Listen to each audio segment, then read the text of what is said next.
Let me know if my screen is visible. I'm just sharing it.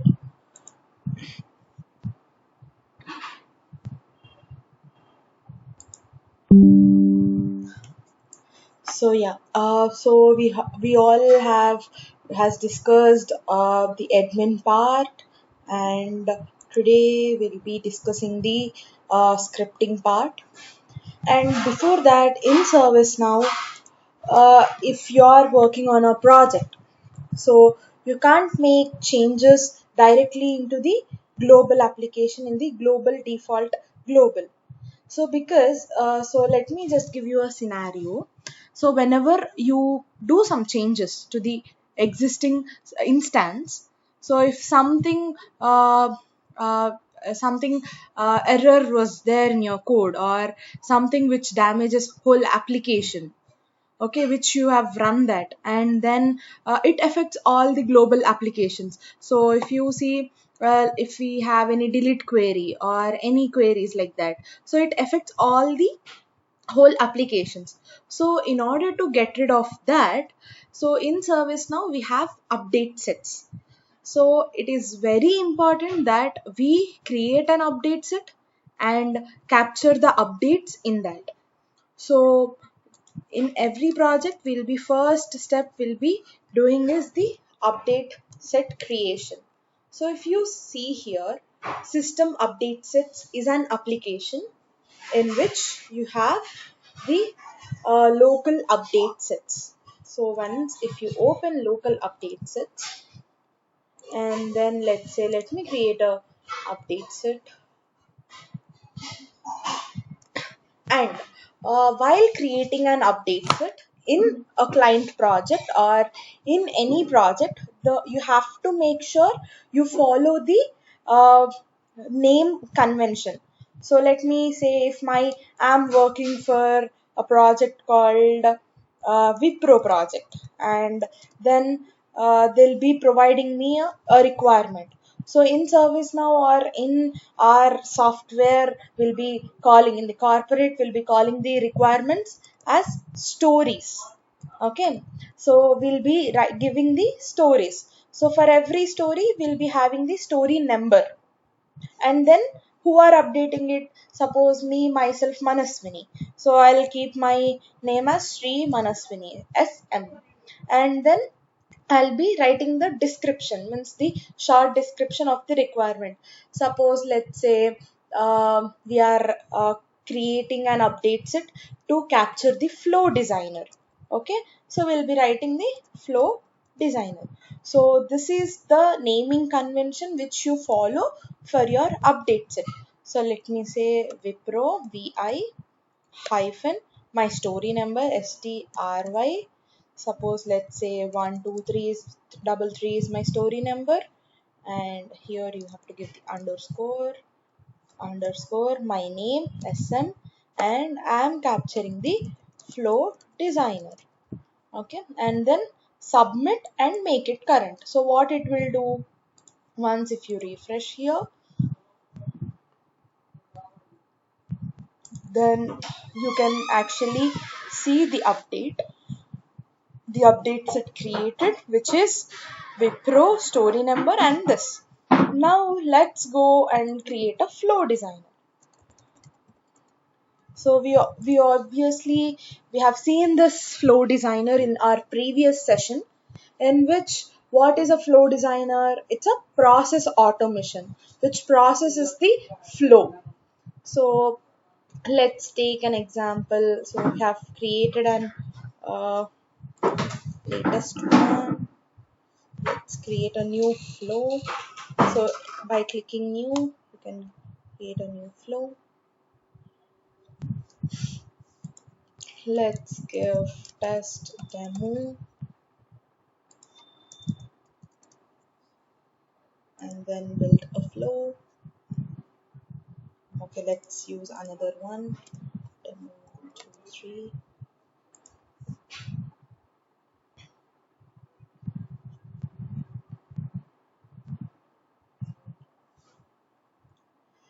So let's take an example where whenever an incident is created,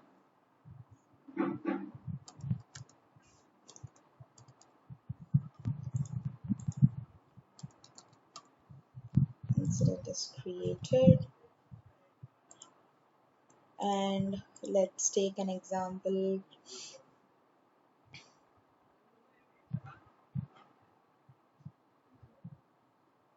Update the record.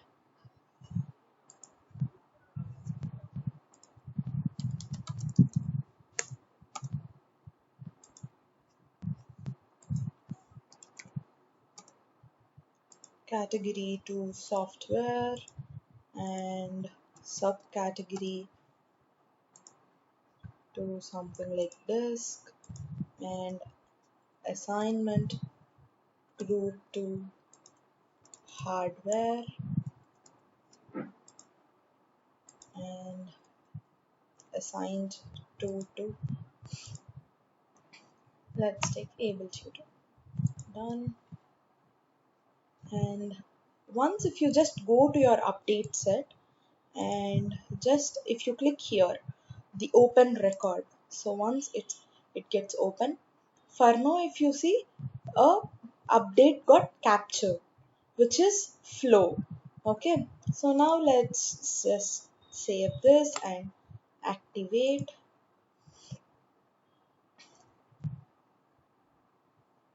Yeah, this particular uh, flow designer got created, and if you see here in our update set, this particular flow got captured. So now this, if you see here, the state is in progress. So only if you complete this particular update set, if you make the state to complete and then save this, you can actually retrieve this particular update set in your production instance. So if you see here, you have the developer instance. So let's take another instance of production instance, and in that production instance, once if you complete this particular state in the retrieved update sets. So if you see here, you have the retrieved update set. So in the other instance, okay, in the other instance, you will be getting this particular record which you have closed in your developer instance. So how exactly this happens is, again, they'll have the update sources. So they have to create new update source.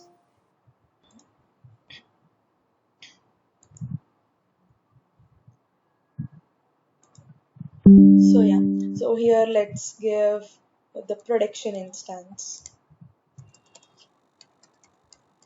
and here you can give your URL. So you'll be having two instances, let's say. So you can give the other instance URL over here, and the password, username and password of this particular uh, instance.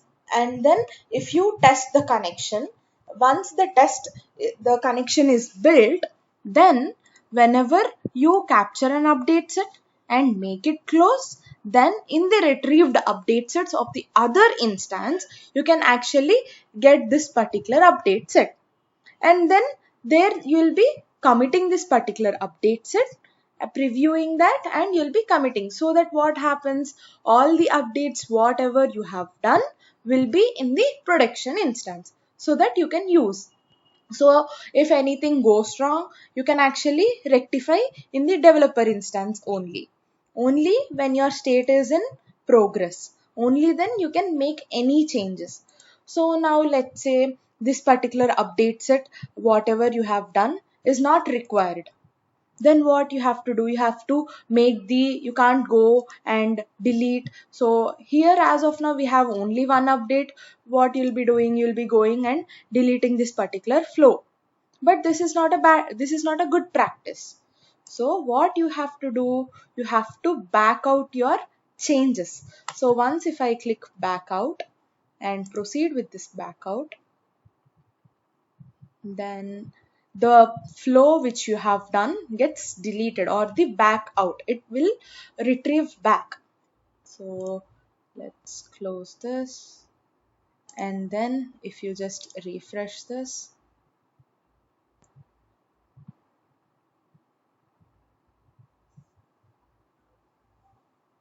so you'll not find that particular record, because that particular record got deleted. So the changes were backed out. Am I clear up to this? Creating the update set and capturing the updates.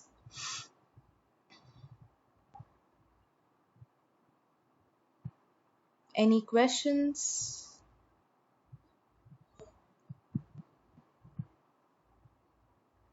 Guys, unmute yourself.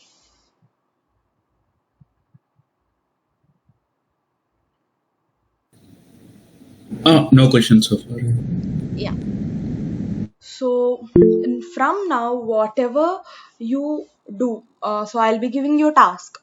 So you have to create an update set and you have to capture that particular update in that. Okay. So am I clear up to this? Yeah, Alicia. Yep. Yeah. Okay.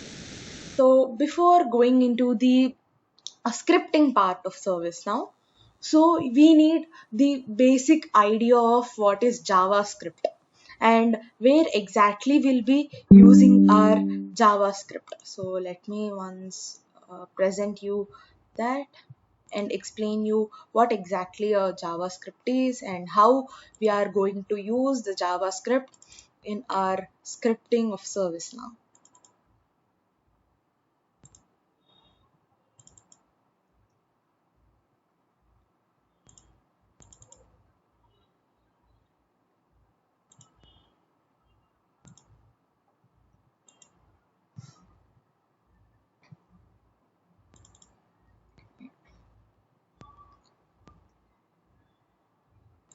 Let me share my screen again.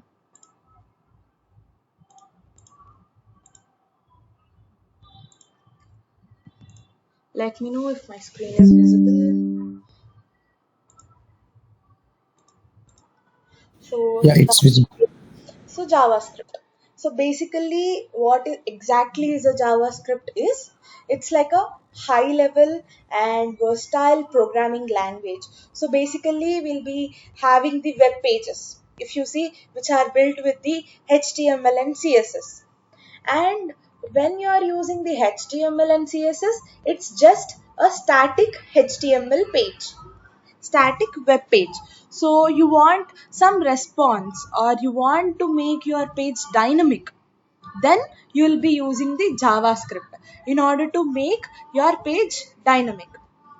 Okay, so this particular JavaScript makes or allow the developers to create the dynamic and interactive web applications. So what are the main objectives of this particular JavaScript is? So whenever this particular JavaScript is used, the page gets interactive so that whenever you give your response, then it answers you back. And then the features of this particular JavaScript is you'll be having the client side scripting and it will be the asynchronous programming. Suppose let's say if I'm asking to if I'm entering the username and password, it will verify the username and password and gives me the response like you are the authenticated user. And then basic usage of this particular JavaScript. So in this we'll be having the variables, functions, loops, and event handling, which is very important in ServiceNow scripting. Where exactly we'll be using this in ServiceNow is, so in order to customize the form, so let's say whenever my category is hardware, I want to make my short description to be mandatory, or I want to make subcategory to be mandatory, or whenever my state is on hold, then if you see here another field is getting populated on hold reason, which is mandatory. And whenever the state is in progress, assignment group becomes mandatory. So in order to do this all functionality in ServiceNow, we'll be using this JavaScript or the scripting in ServiceNow. And if you see here the example, it is mandatory and this is mandatory. So if you are not entering this and submitting the form, then it shows us an error message like the following fields are mandatory, you have to fill them. So this is the exact example where you can actually go and implement the JavaScript in the ServiceNow. And let me just show you. So in JavaScript, we have different types of outputs. In ServiceNow, we'll be using the alert. Okay, whenever you want to show an alert on loading of the form, or whenever you want to show an alert to the end user, then you'll be using this particular alert. So if you want to use an alert, you'll be writing alert and the inverted commas in where you'll be mentioning that. So let's see that in a while, and how this is how you can actually show an alert on a form. So this will be seeing in our ServiceNow. And then yeah, so in JavaScript, so we'll be having the statements, syntax, comments. So what are the mistakes which we do, what are the best practices what we have to do, and debugging. So whenever which particular line is not working, or which particular line has error, this is called debugging. So how you have to actually do debugging, and what are the best practices to be done. So coming to the first thing, which is statement. So every line of code in JavaScript is a statement, or which performs a particular action or task. And syntax is where it defines how you have to write this particular statement. So suppose let's say you have an if statement. So how you have to write an if statement? If, and then the condition, and you have to open your curly braces. And then if you want to add upon the else condition, then again you have to write the else. So like that, how you have to actually write is called as syntax. And then comments. So some part of code is not used, then you can write the comments. Or if suppose in the customer, in the projects, whatever you do, while you are writing a code, the best practice is to write the comments for each line of your code. So what exactly that particular line is working, what exactly that particular line is performing, then you have to write a comment beside that. Suppose you are leaving the company and someone is being replaced in your place, then he has to understand what code you wrote, or what functionality is there happening, or what's happening there. So you have to use the comments over there. And what are the mistakes we usually do is you'll be missing the semicolon in the line. So suppose let's take an example. So here you have a script. If let's say alert and this particular bracket, and then if you forgot this particular semicolon, then this particular function doesn't work. And how do you actually write the comment is, for the single line comment you'll be giving the backslashes, and then for the multi-line a backslash, star, and the closing star and the backslash. These are the comments, how do you define, and the uh, mistakes what we usually do, and we'll be actually seeing that as well. And the best practices is, so whenever you have the if else statements, let's take, then you have to use the ternary operator. I guess you all are familiar with scripting.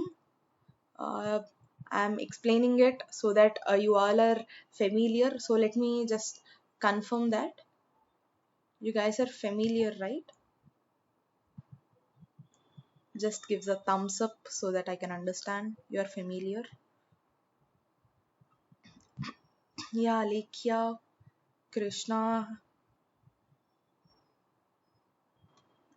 Okay. And then the debugging, will be seeing the debugging in ServiceNow.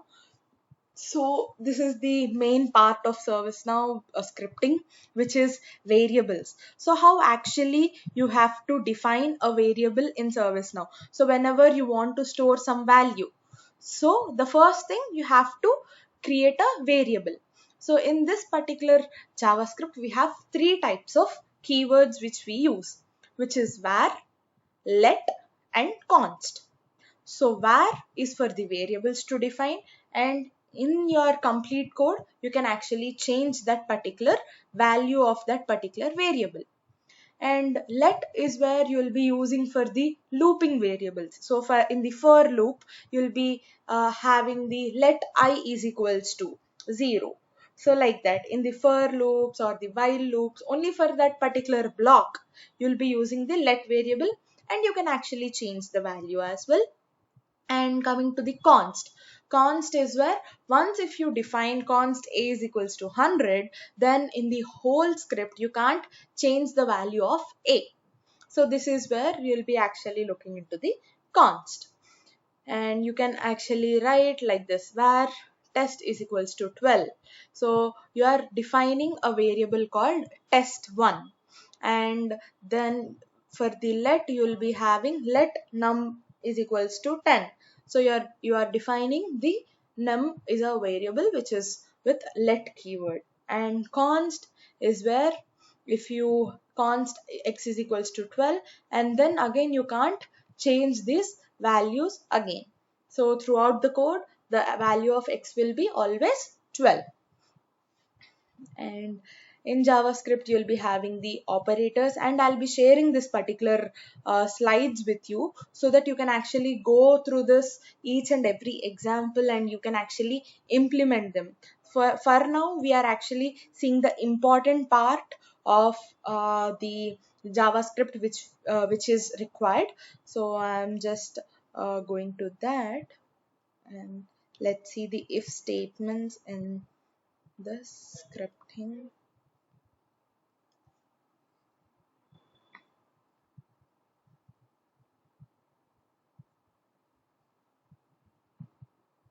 I want you all to go through this particular PPT. I'll be sharing you.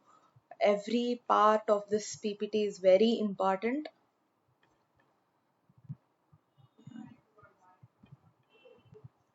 So let me just go.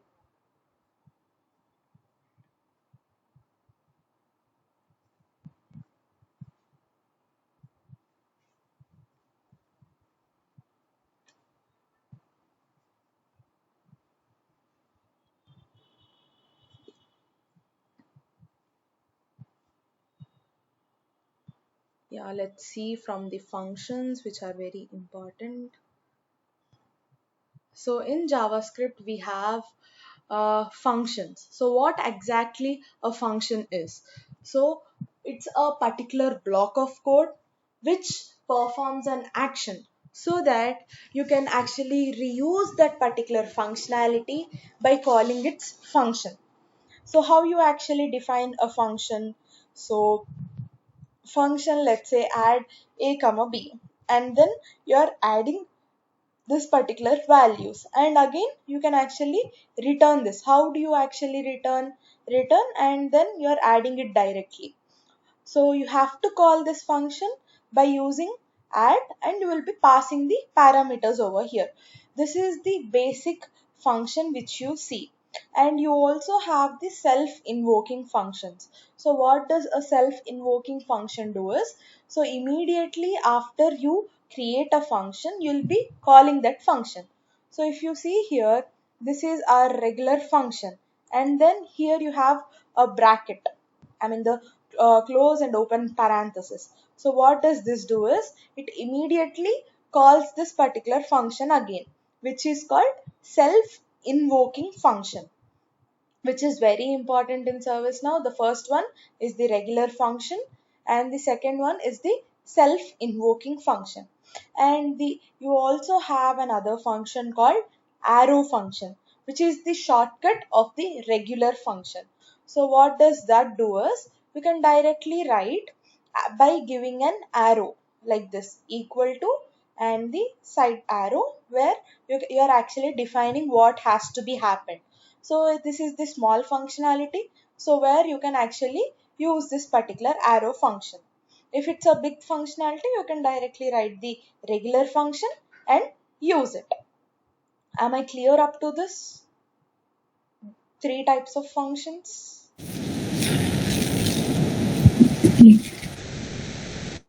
So let me now just go to the if else statements and the for loops, which are very important.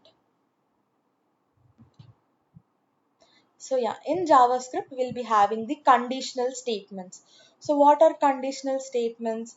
If this particular condition is met, then this particular this script should be executed. Again, if that particular condition is not met, then the other part of code should be executed, where those are called as conditional statements. So in JavaScript, we have if statement, where you have to write the if, and then in the bracket you will be defining what condition has to be met. And then if this particular condition is met, then this particular uh, code gets executed. So here if you see, we are defining the age as 18, and here if the age is greater than or equal to this 18, then you are an adult. It's printing this. So now this particular condition is met, then this particular code gets executed. Suppose if you want the other condition, where if this condition is not met, then the else statement should be executed. Then you'll be writing else and your code gets executed. This particular part of code will be executed. Again, if let's say again you want to add another condition and then the else. So this is where else if comes into the picture. So else if is where you will be defining the conditions, many conditions. So if this particular condition is met, then go into this, else this, again this, like this particular else if statement works. So instead of going to if, else if, like this, writing this, so the best practice is used to the switch statement. What does the switch statement do? So here you'll be defining the value and you'll be checking case is this particular value is met. If this particular value is met, if this particular condition is met, then go and execute this condition. So here if you see, my days of week is defined as Wednesday. So it goes into the first condition, it's Monday, but here it's Wednesday. It doesn't go into this. Again, it comes to the next statement, it checks Wednesday and Wednesday, it's same. Then it prints it's Wednesday and break statement. What does break do? It comes out of this particular loop and then it gets executed. In order to get rid of this if else statement, we also have the another operator called ternary operator, which you define as question mark and the colon. So what does this do is, so first you are defining your age as 20, a variable, and then you are checking it. If the age is greater than or equal to 18, then this particular condition, you are an adult, should work. If the age is greater than or equal to 18 is not met, then you are a minor, this particular condition should met. So this particular condition will be executed. So like that you will be writing the ternary operator. Instead of writing the 4 lines of code, you have to always use the customize or compress your code. How better you can show your code, how many lines you can actually decrease in your code is the way you will be the best developer. Okay, so you have to make sure the code which is written in 10 lines can be made into 5 lines or can be made into 2 lines.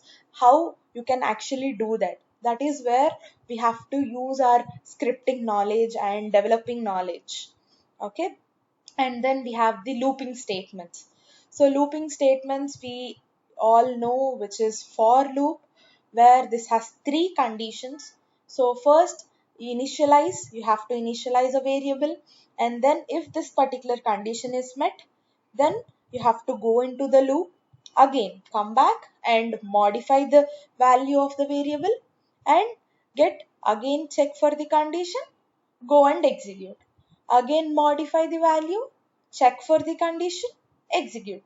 So this particular loop runs until this particular condition is false. So once if it's false, it comes out of the loop. And in for loop, you also have the other type, for in, where you'll be defining a variable in object. Again, what is a variable? Which represents the property or the name for each iteration. So and then object is the enumerable properties which gets iterated. So let's see an example.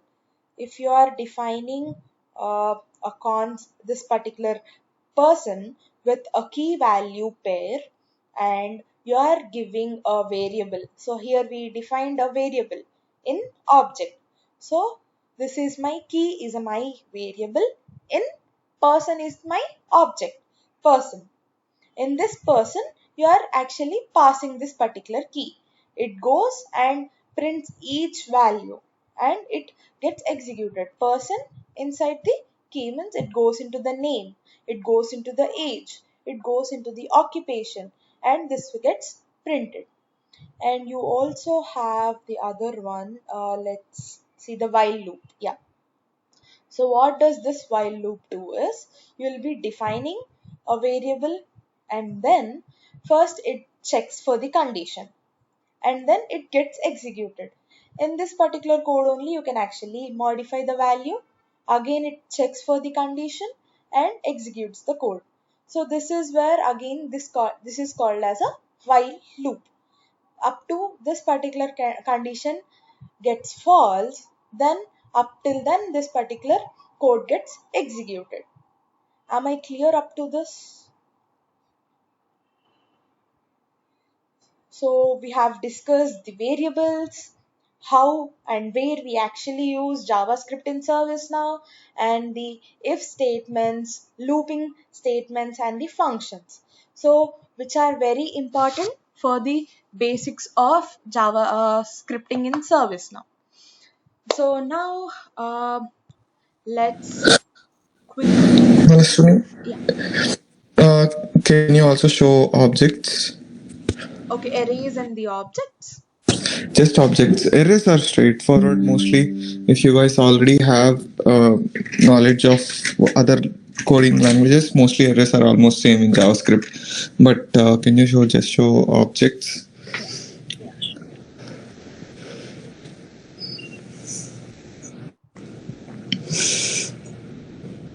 So anyway, we'll share this document as a in during this week. Please complete each and every function or Yeah. every subheading which is present in this document.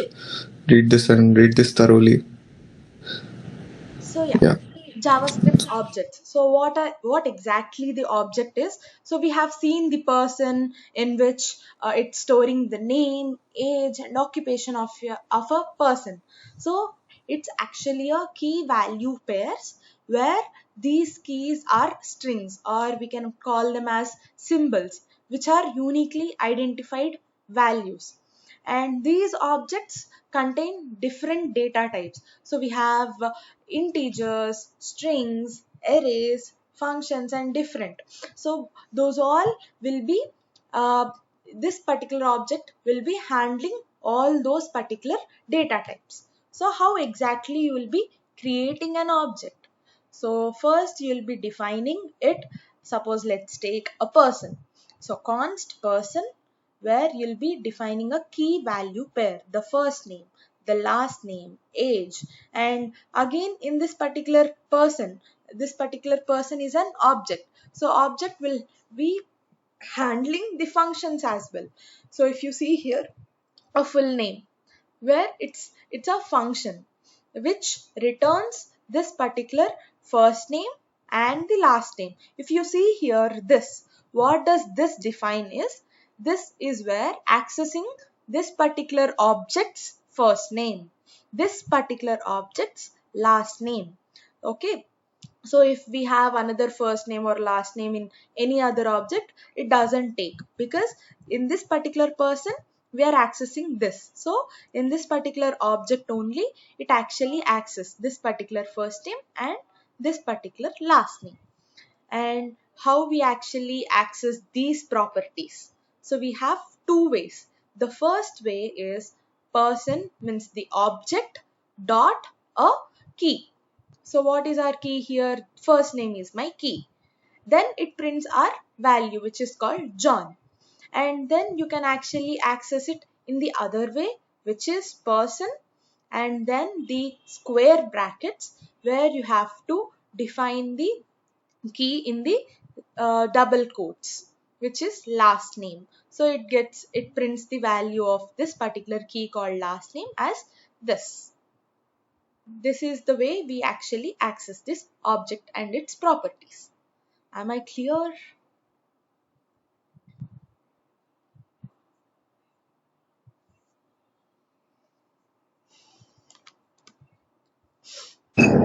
And can you scroll and show that JSON.parse, JSON.stringify?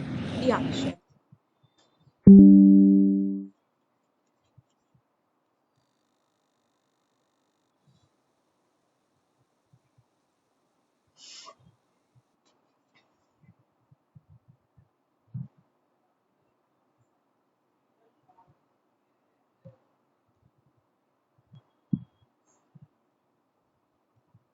Oh, it's not there in this particular one.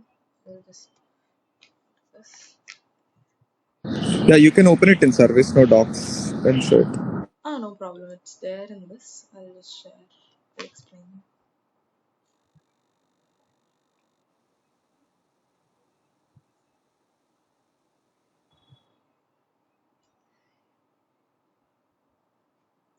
So we have the another type which is called JSON. So what does this JSON or keyword this particular JSON does?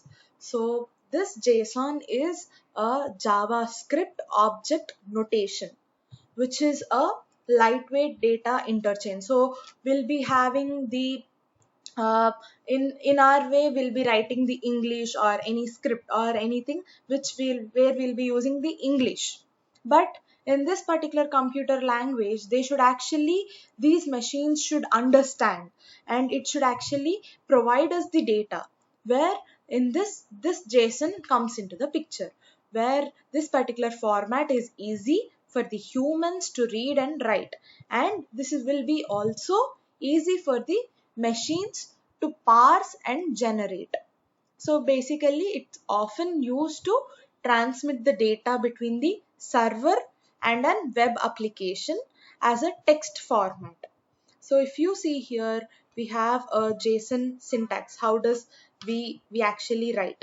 So if you see here, it's a key value, comma, and key value. So like that, you'll be defining a JSON. So from this to this is one, and again, if you want to write more, you will be providing the comma, and again you can define.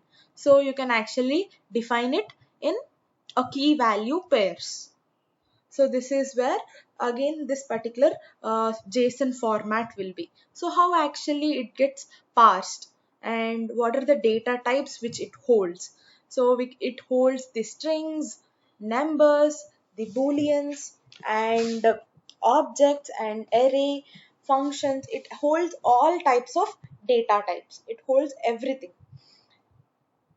And if you see here, this is called a JSON object, which is like same like an object, which it's look like same as an object, but here you don't actually define to a variable. This is just a format. And if you see here, we are having a text which is name key value pair and which is defined in a JSON, and where it is again having a single string. Now it's a string, so you want to actually print these values, then what exactly you have to do? It's actually a JSON format, then you have to parse that. So you have a keyword called dot parse. It's a method basically. So JSON dot parse this particular text. So JSON.parse is a method, and text which holds whole JSON format variable. Then you are parsing it.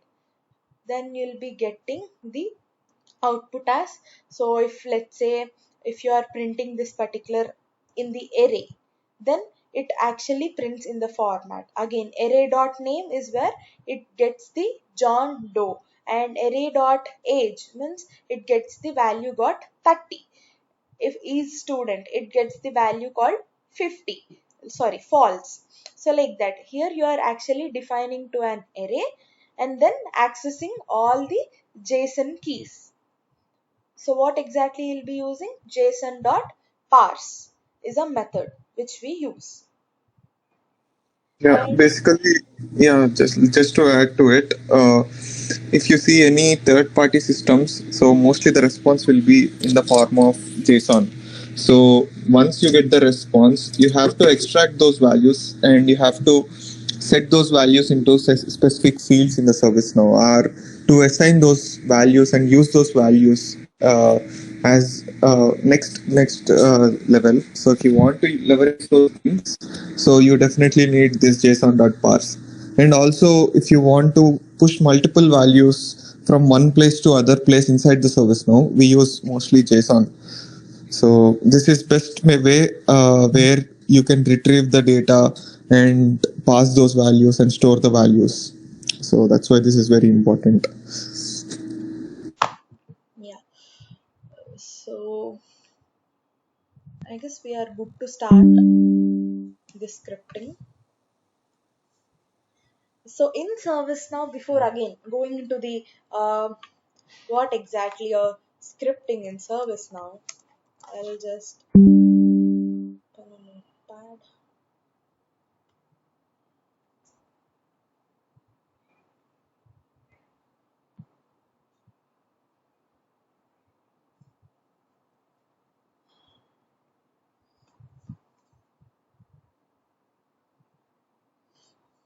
Yeah. So we have in ServiceNow we have two types of scripting. So the first one is the client side scripting, and the second one is the server side scripting. Okay, so in ServiceNow we have two types of scripting, which is client side scripting, and the second one is server side scripting. Coming to the client side scripting, so what exactly is client side scripting? So let's open an incident form for now. And incident.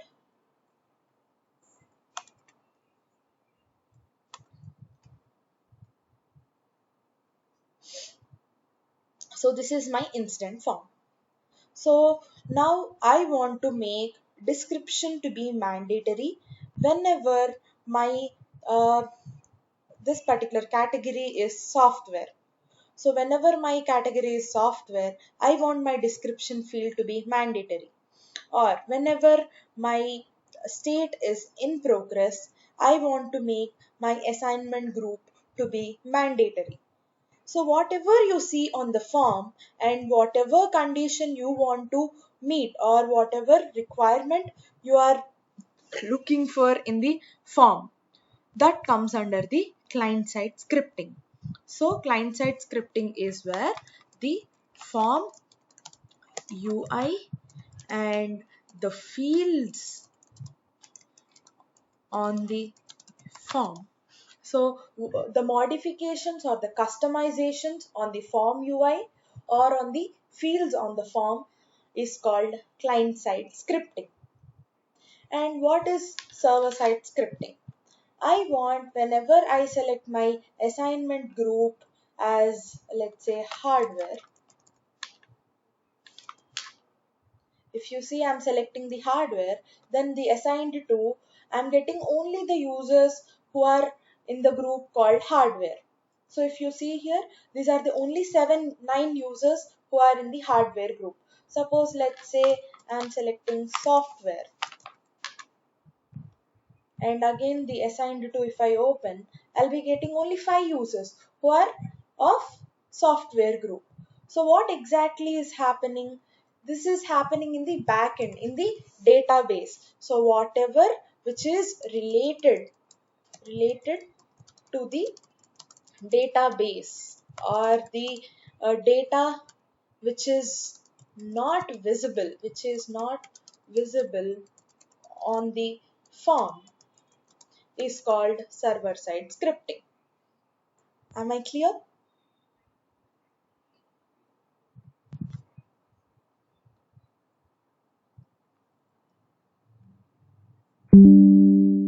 Am I clear what is client side scripting, what is server side scripting? Okay. So, what are the scripting locations of client-side scripting? The first one is the UI policies, and the second one is client scripts. In coming to the server-side scripting, we have business rules. Script includes fixed scripts, background scripts, and we also have many background. Okay, so let's take so coming to the client side scripting, you have the UI policies and client scripts, and coming to the server side scripting, you have the business rules. Script includes fixed scripts and background scripts. So up to this, let's take a scenario, and I want you all to guess either it's a client side scripting or server side scripting. So whenever I change the color, so suppose let's take I'm giving the able tutor, and let's say this. So whenever I change the color, okay, and I want my subcategory to be mandatory. So what exactly is happening, and is that a client side or server side? So I want you all to respond for this.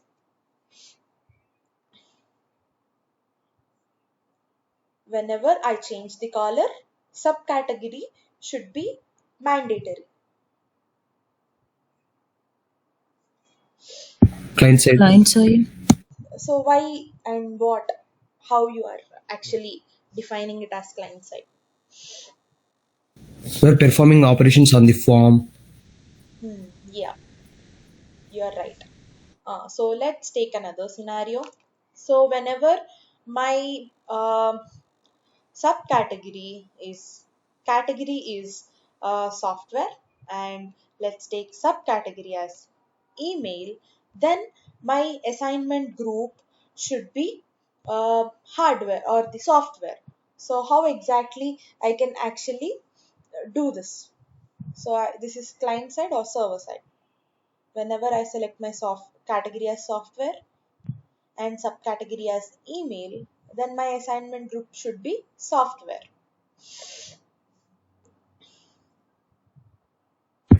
Is it server side? Mhm. Next, any other replies? Client side. Mhm. So basically, so let's say category is software, which is on the form. Subcategory is email, which is on the form, and assignment group will be populated. So this comes under the client side because this is happening on the form, which is not going into the backend. So this is happening on the form. So this particular scenario comes under the client side scripting. Now let's Can actually, you, Manaswini, can you also tell if it is a client-side scripting, where you will write that script to make that possible? Can you also explain that? yeah, we'll be going actually line in a line like UI policies, client scripts, so that they'll be actually using them. Yeah, yeah. Use the scenarios. Yeah. Okay. Yeah, Later. yeah, yeah. And before going into these UI policies and client scripts, so or the scripting part, ServiceNow has given us the Glide APIs, which are very important. So we call them as Glide APIs, where we have glide form, and the second one glide user, and the third one glide system, and the fourth one is glide record, and we have glide aggregate. Also we have glide date and time, and still we have many. So these are called as glide APIs. So in order to get the data from the form, or you want to get the data of the logged in user, and you want to actually get the data from the backend, so these are the APIs where the ServiceNow has given us. So coming to the glide form and glide user, these two comes under the client side, which we call them as glide APIs of the client side scripting. Glide form and glide user are of client side scripting, and the others which are there all comes under the server side scripting. So by using glide form, by using glide user, you'll be getting the values of this particular fields. So you want to access the caller field, then you'll be using the glide form. So where exactly you'll be using and how we'll be seeing in the example. So now let's start with the client scripts, client side scripting. The first one is the UI policies.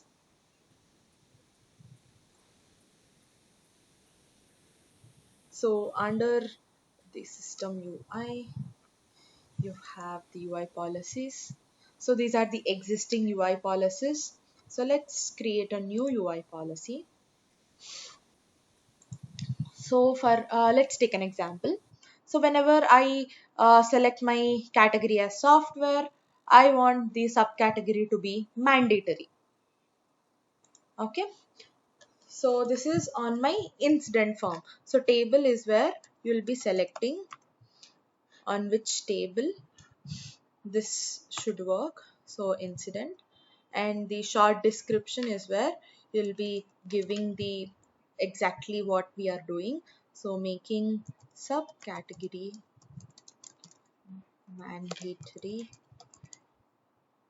And here if you see this is order, you'll be defining in which order this particular UI policy should work on this table.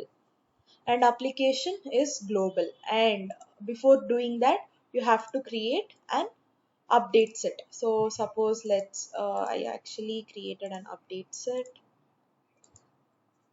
Let's take this and make it,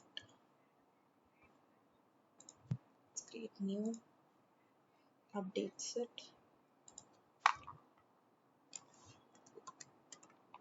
Vi underscore my story number 123 underscore my name underscore UI policy.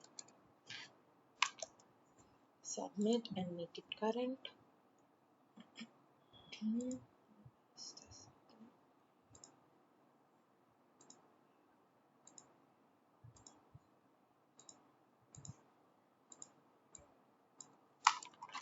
Local update sets.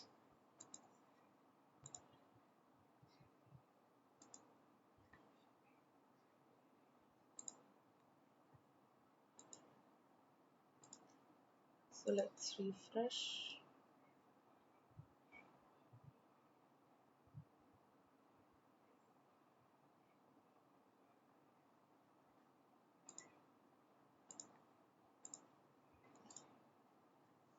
So yeah, now here we are. And so here when to apply, so when exactly that field should be mandatory, whenever my category is software. And then let's say I'll be explaining each checkbox over here. So 1 minute.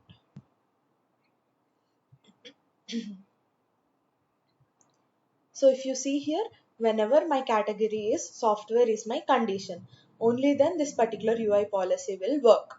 And if you see here global, so this global checkbox is where this, whenever you uncheck this, you have to specify the view. So we have seen views in the incident form, or in any form you'll be having the views. So suppose let's say some workspace view, or that particular view only this particular UI policy should work.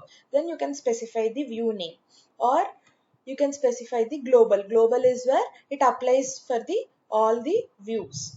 Then coming to onload. So what exactly this onload checkbox does is, on loading of the form itself, it will be whenever this particular condition is met, it makes the field mandatory.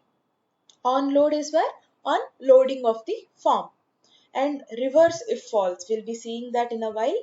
And then inherit is where, suppose this incident is having any child incidents, then whenever you check this particular box, then this particular UI policy will be applied to that particular table as well.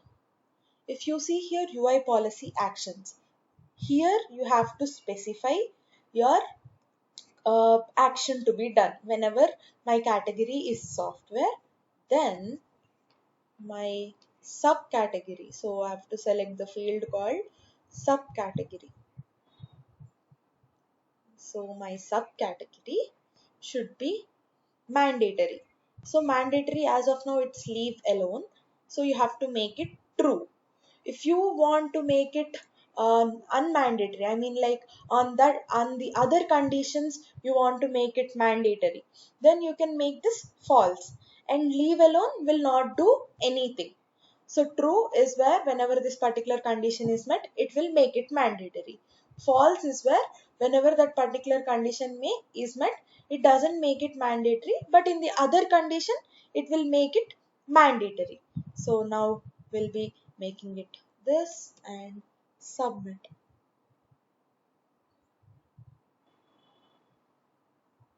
So our UI policy action is ready.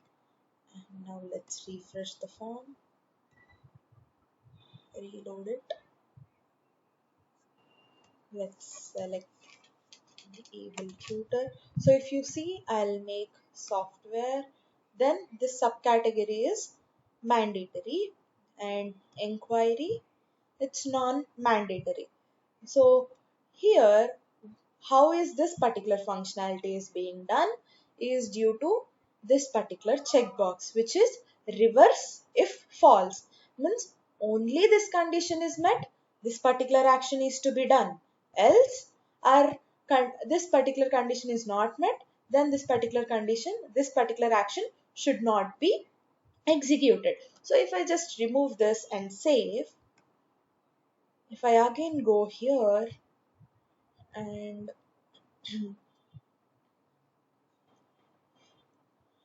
reload this form, and if my category is hardware, it's not there. If my category is software, it's happening fine. Again, if I make it inquiry, it's still mandatory because of this particular checkbox. So only if you check this particular box, only in that particular condition only our action will be executed. So how exactly this UI policies will be using is in three conditions. Whenever we have a field to be mandatory, or whenever you want to make a field to be visible, or whenever you want to make a field to be read only, only then you will be using the UI policy. And here in the advanced view, you also have the scripting, in which whenever you check this particular box on condition, you can write the script over here. Again, on false, this particular code gets executed. You can write the scripting over here as well. Here also you'll be using the glide form and glide user APIs. So what I want you all to do is, I'll give a small task to you. So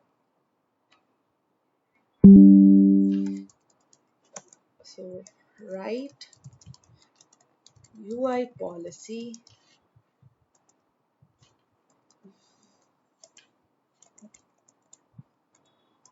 So first one is, whenever state is on hold, description field should be mandatory, and the second one,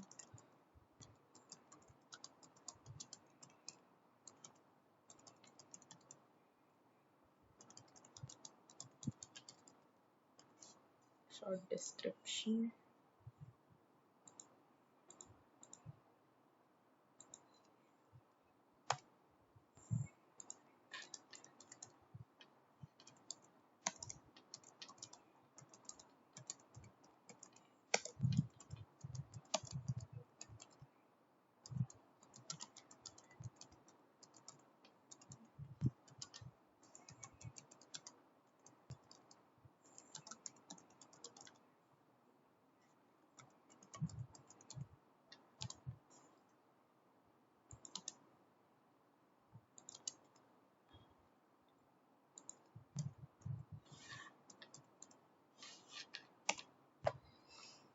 So write an UI policy. Whenever state is on hold, description field should be mandatory. And the second one, whenever my short description contains mouse or keyboard, then the category and subcategory fields should become mandatory. And let me just add on mandatory, and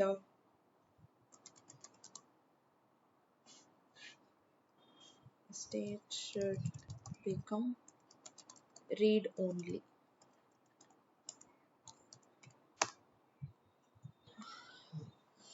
Yeah, you can start with the task and let me know once if it's done.